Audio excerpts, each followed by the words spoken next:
Hello, everybody, and welcome back to the Broadway Jets podcast slash YouTube channel. I gotta cut that down. You'll know me from Twitter as NYJ Mike. I'm joined as always by the master of receipts, NYJ Matt, and today we're joined by a very special guest. He needs a little introduction. He's much more popular than we are. It's Michael Nania. He's host of everything. He writes for Jets X Factor. He has his own podcast. You follow him on Twitter, I'm sure already. He is the leader in all things analytics, breaking news for the New York Jets. Mike, thanks for coming on. It's always a pleasure. Thanks so much for having me, guys. It's been too long, but I've seen the content booming with the YouTube and had to be a part of it. I love it.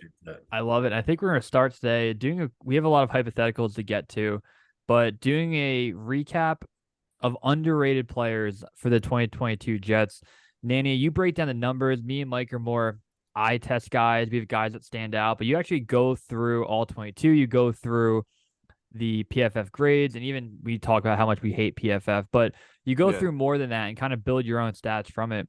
So we want to talk through underrated players from the 2022 team.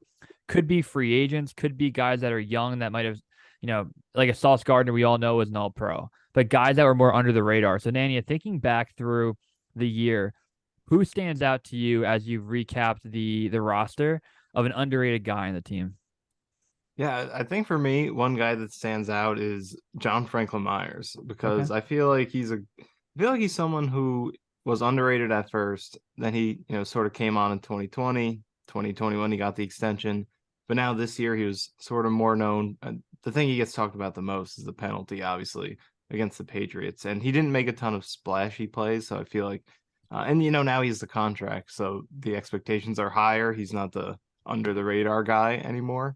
So I feel like he doesn't get a ton of praise. But when I watched back through the run defense film a few weeks ago, every single play in run defense, and he really stands out in the run game. Like his edge setting is excellent on the edge. And I wanted to see him play more defensive tackle at times. I've said that because I feel like he could be a better pass rusher there, but he's still a good pass rusher on the edge, and his run defense on the edge is very, very good because of his size and his length, and his power out there is unique for a guy at that position. So he was a huge part of the run defense. And I feel like his ability in that phase, and then his two-way combined ability doing that and being a pass rusher, and sometimes still kicking inside to defensive tackle on passing downs is very valuable. So I'm a huge JFM guy. And I think another thing about the underrated term is a couple guys who always get mentioned when I see this brought up are probably Bryce Huff and Michael Card II. But to me, I don't think they're underrated because I think all Jets fans understand how good they are. So it's gotten to the point where they're called underrated so much that now I think they're properly rated as being very, very good young players. So that's why I shift my attention to JFM, because I don't see him get as much praise. It's a good point, and yeah, underrated, overrated is all about perception, right? So and you mentioned the penalty for JFM against the Patriots. He also had an annoying flag against the Bengals. He roughed Joe Burrow and kept the drive alive there that kind of screwed up that game. I thought that was more on him than the Patriots one. I thought was a bad call, but just don't touch the dude. Cut your arms off in that situation. We have a pick six. It's very disturbing situation. But yeah, JFM, solid guy. I feel like the Jets run defense kind of gets a little bit underrated last year too, where the defense was so good. The Jets were 16th, I think, in yards allowed on the ground, which is exactly league average. And it seemed like they struggled, especially down the stretch. My question to you, Mike, if people say kick JFM inside, maybe the Jets need another run stuffing, fat defensive tackle dude. But are the Jets going to play that style of football? Or are they just going to use that wide formation that Tony Romo said 500 times when he called the Jet? I remember that. Yeah. He was talking about, like, we never watched the Jets. Like, guys, keep an eye on this. This is how they play. Like, it's some brand new, annoying, innovative defense. But Romo, I like Romo. He's kind of me too. He just said it 1,000 times in that game. Yeah. He'll definitely have his points that he'll hammer home. But I don't see the Jets changing it too much. And with JFM especially, like, I was one of the top, probably most vocal people saying put him inside, because I felt like in 2020 you really saw how good his pass rushing can be there. But just I didn't realize until really focusing on the film how great his run defense is as an edge defender. And that's huge because the Jets have, a lot of their other edge rushers are more explosive pass rush centric kind of guys, especially Bryce Huff if he plays a bigger role this year. And they do have two other great run stuffing edge defenders in JJ and Clemens. But a lot of those guys are, they want them to play upfield and explosive. So to have one guy in JFM who just brings that size on the edge, I think is really key. So I don't see him changing. And I think with the defensive tackles, they're going to be focusing on the run defense because you have Quinnen, he brings the pass rush. Hopefully they can get Rankins back. But those two backup defensive tackles, I think Thomas and Shepard were probably the main reasons the run defense wasn't maybe elite instead of being really good. I think they need, like you said, just for lack of a better term, more of those, fat, big defensive tackles who, within reason can play, who are on the bigger side, but still have the mobility and the flexibility to play in a scheme like this that is, where you want athleticism, you want explosiveness. A guy, DJ Jones, was a free agent last year. He signed with the Broncos, but he's with Saleh with the Niners. He's a great example of that kind of player who's bigger, but he's also athletic enough to play in this sort of defense. So I think those are the kind of D tackles they'll be looking for. Guys who could stop the run and have size, but are also athletic enough to play in this defense. Yeah, and JFM, I feel like it's a bit polarizing. You made a good point. Underrated, you think of Carter, you think of Huff. Even DJ Reed will get thrown in that, where people have to say, hey, DJ Reed is just as good as Sauls. Like we get that, we know, right? And DJ Reed deserves all the praise that he gets. But JFM is more polarizing because you get that big contract, as you alluded to, and the production felt like it wasn't visible enough where he made those impact plays. Yeah.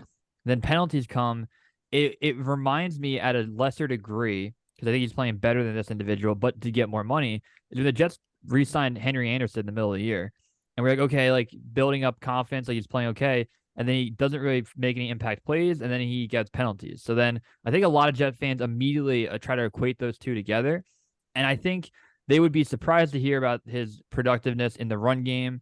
And yeah, outside that one horrible penalty, I agree, Mike, the Bengals one's a lot worse than the Patriot one. I think it's a fair call out because people always look for the cap casualties with a veteran guy that you can save money, and JFM has been brought up in that conversation at a lesser degree than like a Corey Davis or Carl Lawson. But, JFM, you'd want, from Nania, from what you're saying, you think he's an automatic, should be back in green for 2023. Yeah, I do think so. And it's also a contract that is escapable, but there is some dead money on it. It's not a, clear cut kind of release like Carl Lawson or Corey Davis would be. So next year, I would be interested to see if they do maybe potential trade as, Clemens, JJ, they develop, you start to pay some of these other players. I think next year, maybe a trade or a release is explored if he, if he continues to play well, then, by all means bring him back. But maybe next year becomes more plausible. But for now, I think that would just be, I think it'd be more creating a hole, especially because, there's the Lawson decision as well. Mm-hmm. He is, like I said, his contract is more escapable than Lawson. So, or than Franklin Myers. So if he gets released, then, you don't want to get rid of two starting defensive linemen. So I think JFM is back. And it just really comes down to me, just the variety of things that he can do. You can play him D tackle in a pinch if you need that. He can start for you on the edge like he's shown, and he helps in both phases in the run and the pass game. And I think those things make him valuable. So for me, I would keep him around. And with Henry Anderson, I just pulled up his stats because I was curious, and I didn't even know, or I didn't remember he was still on the team and played 16 games in 2020. That's how invisible he was. Well, that season was so disgusting too. It's hard to remember that. I know he had that 2018 season. He's like, wow, this guy's a good pickup. And then after that, he was just a complete nothing except for the occasional. Didn't he have like 3 sacks in one game? Was it the Texans game when he went off? I think maybe you're thinking of JFM's Texans game. Yeah, maybe that. Well, they only dominate the Texans. Yeah. Yeah, I looked at it now. 3 sacks against the Texans. Henry Anderson had. So imagine I could remember what the stock market was doing in certain times instead of stupid nonsense. But sticking with these veteran guys, Carl Lawson's the other one where I feel like Carl Lawson's a little bit underrated season in Jet circles because of the contract, because of the expectations. Whereas a DJ Reed is very well respected among Jet fans, but maybe not in the NFL circles. I thought he should have gotten a Pro Bowl nod, something like that. Although it's hard to put, 5 or 6 Jets in the Pro Bowl. But I mean, how much better could you play than what DJ Reed did this year? I agree. Yeah, I think he was definitely a Pro Bowler, especially you look at some of the players who were in over him. I think Xavier Howard made it. So, I mean, his production was great. And again, just like Sauce, didn't have huge interception numbers, but just pure coverage, like not allowing catches, forcing coverage sacks, deflecting the passes that did come his way. I mean, it was top-notch stuff. And he was close to that good with the Seahawks the previous year. It was an underrated signing in terms of how good he was the previous season, and he backed it up. The question was just, that was a breakout year at the Seahawks, so would he maintain it? And he did. So it's a really fantastic duo. He definitely played at a Pro Bowl level. And one of the better tacklers on the Jets. Yeah. Oh, yeah. Smashing people, 80 tackles, elite cornerback stuff. And I think it's a good topic. We can move over to hypotheticals now because we got a lot, some good, some kind of off the rails. But if you did make it this far, don't forget to hit subscribe. I think 85% of viewers are not subscribed. And as always, 100% of our audience are males from like 25 to 42 years old. So very diverse group we have watching the videos. We'll start off with Cali Jets. Cali brought 2 to the table. One more roster building, one more fun one. The first one is around how you fix the Jets O-line. Cali thinks 3 new starters are needed. I definitely have a take on this one, but Nania, we'll start with you. How do you fix the offensive line moving into the 2023 season? Yeah, and there are so many different, paths you can take here, with starting with free agency, then into the draft. Maybe an unexpected trade comes up at some point, but I think for me, I think you have to treat it as if Mekhi Becton isn't there, and I would love to see him have a great, dominant bounce back season. I think he's fully capable of it. And the past 2, the injuries are, I think, mostly, they're 2 freak injuries. I don't think it's impossible for him to stay durable going forward. So I'd love to see it, but I don't think you could operate as if he is going to be your starter. I think you need that security just in case, because it is hard to rely on him when he's only played, whatever it was, 13 games in his rookie season through 3 years. So hopefully he has a great year, but I think you have to treat it as if you need a starting tackle. Hopefully they can knock that out the first round pick, which, if they trade for Rodgers, that becomes a much different discussion and they give up that pick. Then from there, like AVT is a really interesting part of this. Do you keep him at guard? Do you put him at tackle?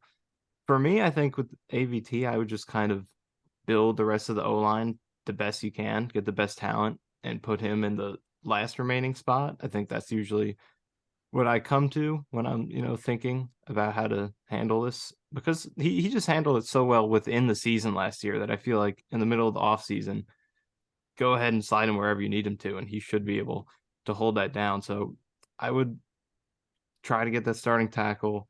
Center, I think I like Connor McGovern more than most people probably, but I think his pass protection's been too inconsistent.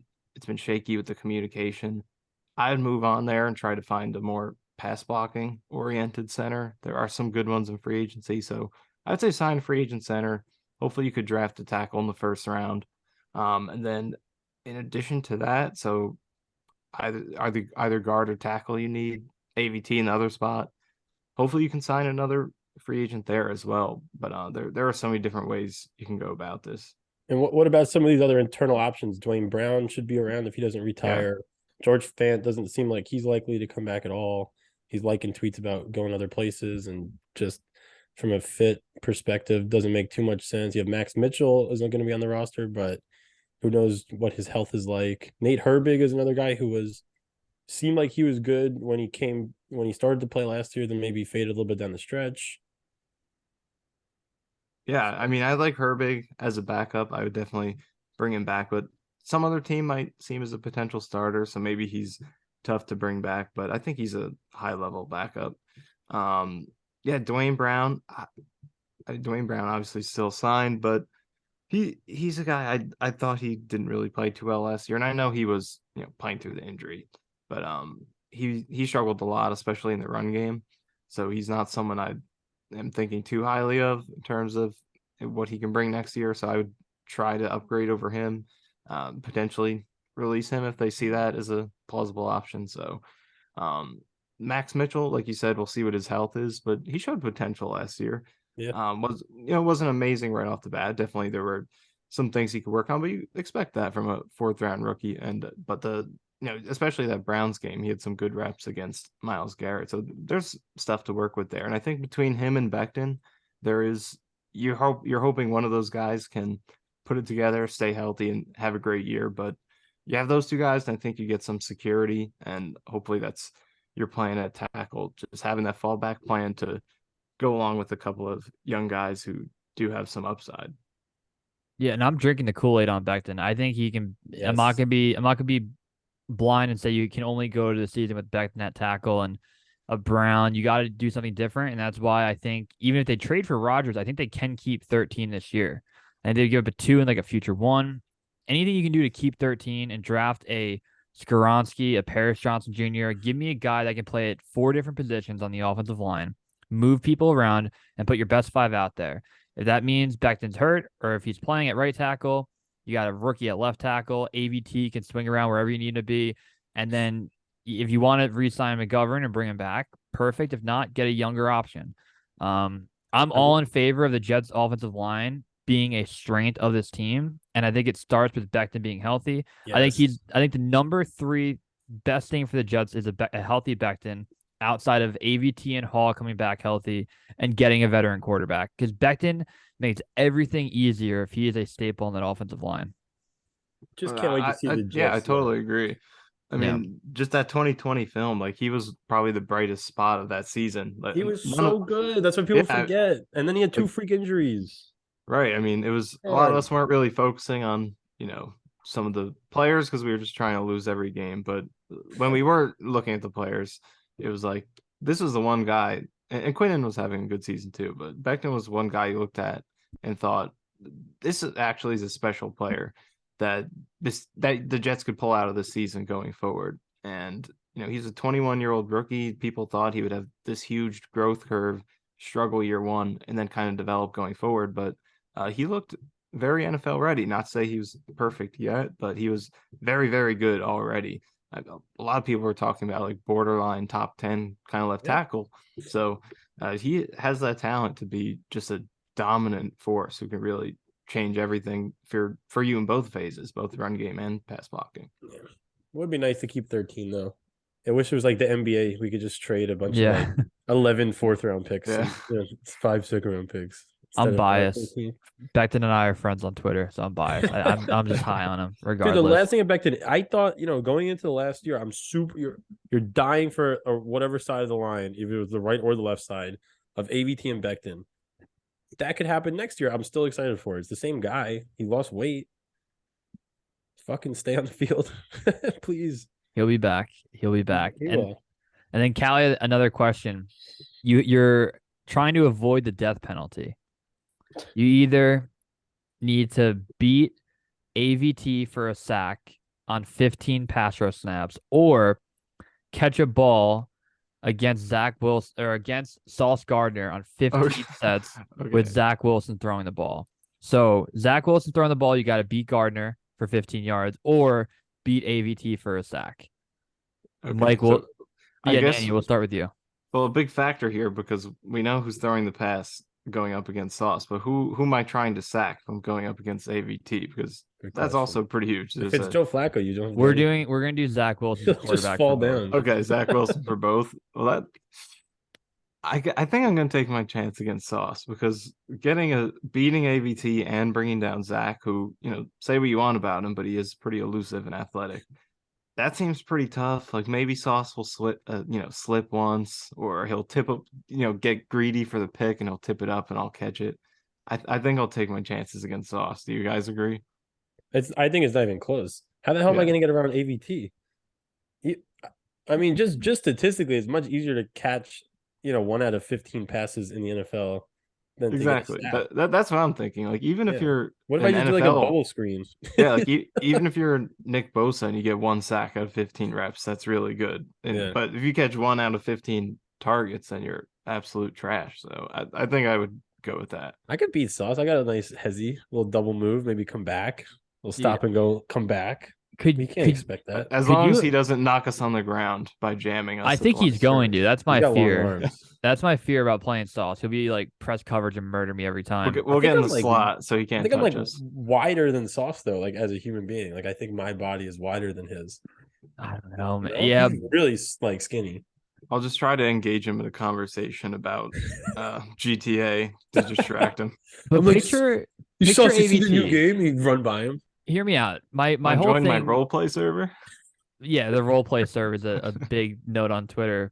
But here's what I'm going to do against Becton when I do go against Becton 1v1, and he'll never watch this video, so I'm fine with saying it. I'm going to put a spin move on him, the first move, because he won't expect it. He's going to think I'm going to like run at him. Imagine putting my left foot in the ground, spin move around him. I could beat AVT one time.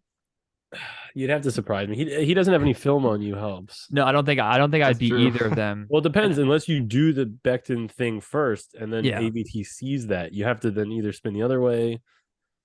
I think I'm going to the hospital either way because I do think the Sauce could put wide me in the I think the wide hospital. receiver.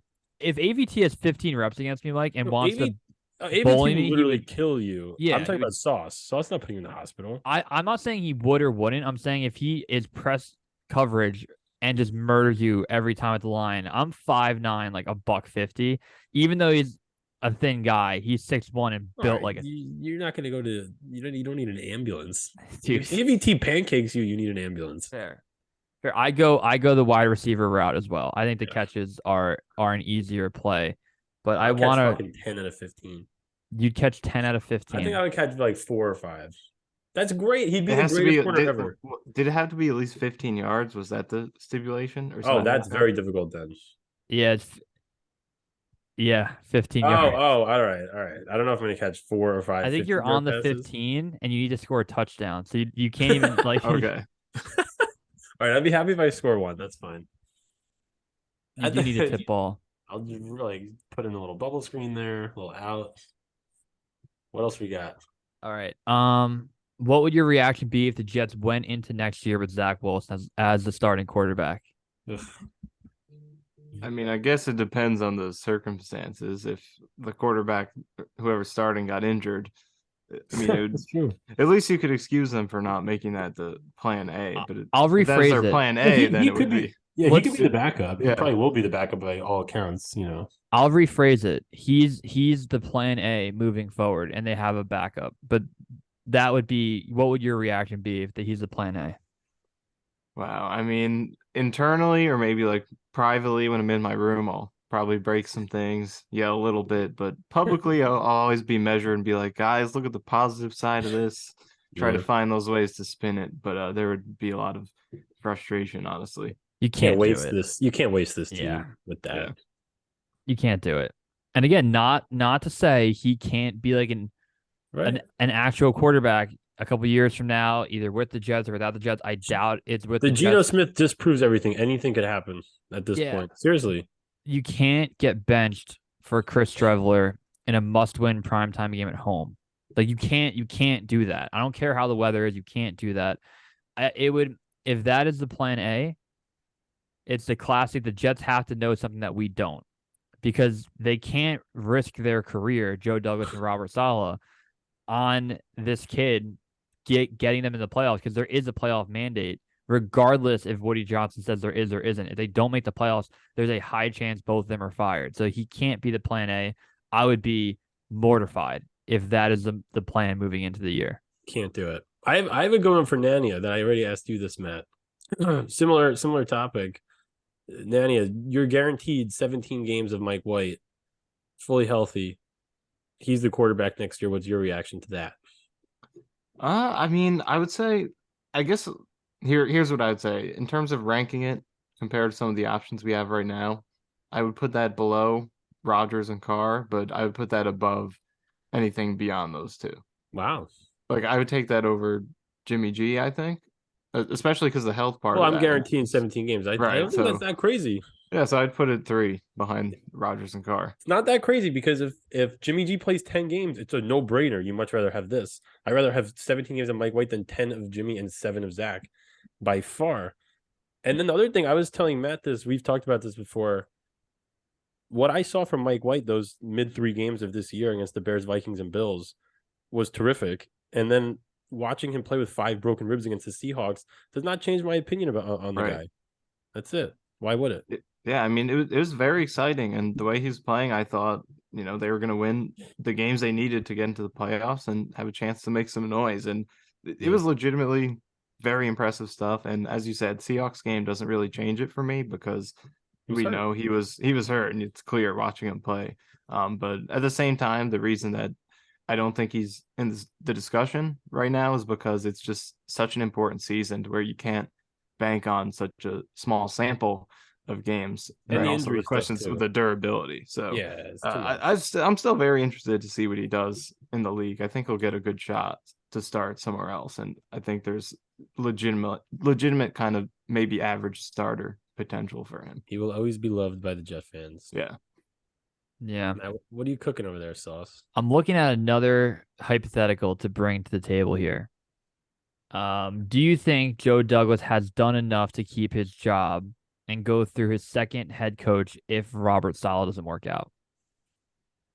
I mean, if Saleh doesn't work out, I guess we're assuming they didn't make the playoffs this year, which probably won't look good on Douglas either. It feels like they're kind of attached to me. I mean, do you guys agree? Do you think there's a scenario where Douglas sticks around and Saleh doesn't? Because I don't think I can see that. No, NFL is too literal with this shit, which I don't know if it should be, but just based on precedent, I would be shocked. Yeah. I think you have to, though, because I get Joe Douglas hit a home run in the 2022 draft, a clear grand slam, no argument.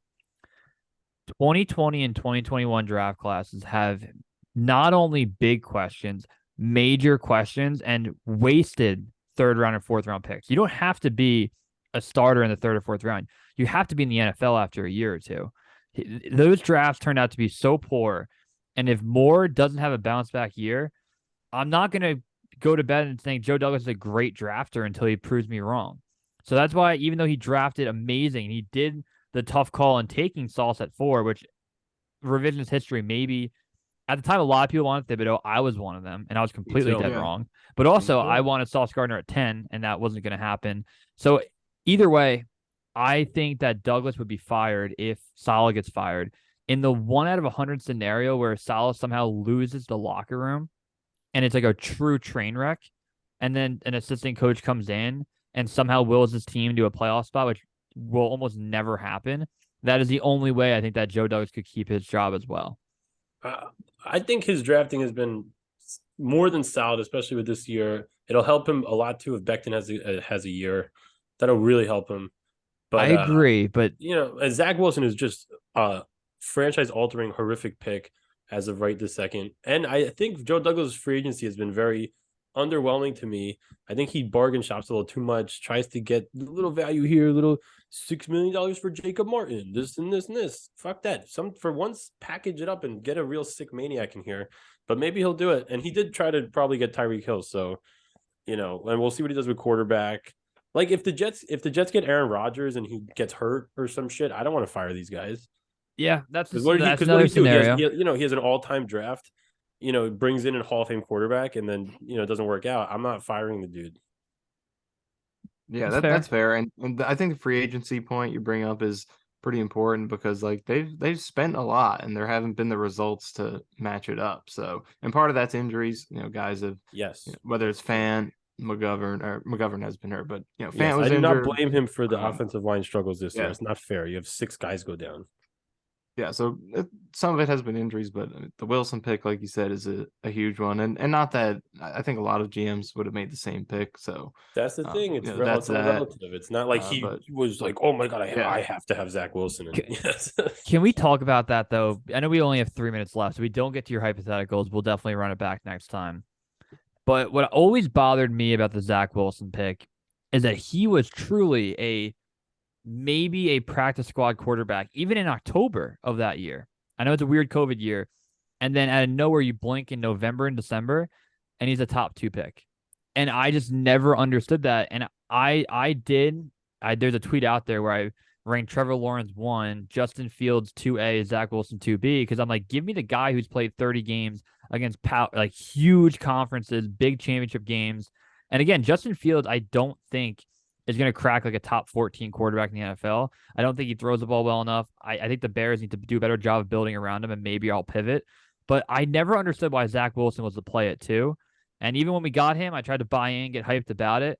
But there's always something off there. Nania, in a couple minutes here, what was your take on Zach Wilson at that time? And is there anything left in you that think he is redeemable? Yeah, it's definitely one of the quickest rises we've seen from a quarterback prospect. I mean, from not really even on the radar to not only number 2, but surpassing a guy in Fields who kind of had that spot locked down for years since him and Lawrence were coming out of the same recruiting class. Yep. So it was strange, but I mean, it was, backed up by the film. It was COVID, there were no fans, and BYU competition wasn't great, but he did, and we all know it. We bought into it, and we're optimistic about him. He did have very legitimate film, a lot of great throws, regardless of who it was against. You saw the arm talent and the potential. So I do think he was deserving of the number 2 pick, but in hindsight, it does seem like maybe it was a little bit too much buying into a short sample in a COVID year. And Fields closed out his final season with that great game too. So it's not like he deserved to drop. It's not like he played himself out of it really. So it was strange, but I mean, I don't think Fields he's much better than Wilson, obviously. But as you said, I don't know if he'll be a superstar. But it was a quick rise for sure. I'm not sold on Fields either. I agree. What did he throw for 147 yards a game last year? Which is, he ran for 1,000 yards, and I think he finished like 9th in the MVP voting, which is hilarious because he got like 1 vote, so you've technically finished in the top 10. But but who knows? Hindsight's always 2020. Patrick Mahomes went 10th. Oh, that's it. That just is the end of all quarterback debates. He would have of course, you just take him first. It's of any draft ever. So it's who knows the fuck. Maybe Zach, and then the Jets don't take Zach Wilson over 4,800 yards this year. It's ridiculous. No, it's fair, and we covered a lot of topics today, from underrated, from all the hypotheticals, quarterback talk. Nania, we appreciate you coming on as always. We'll definitely have you back on soon, and keep doing big things over there at Jets X Factor. I know we're a part of it, and we'll keep it going. So we appreciate you coming on. Thanks so much for having me, guys. All right, have a good one, boys. Everybody.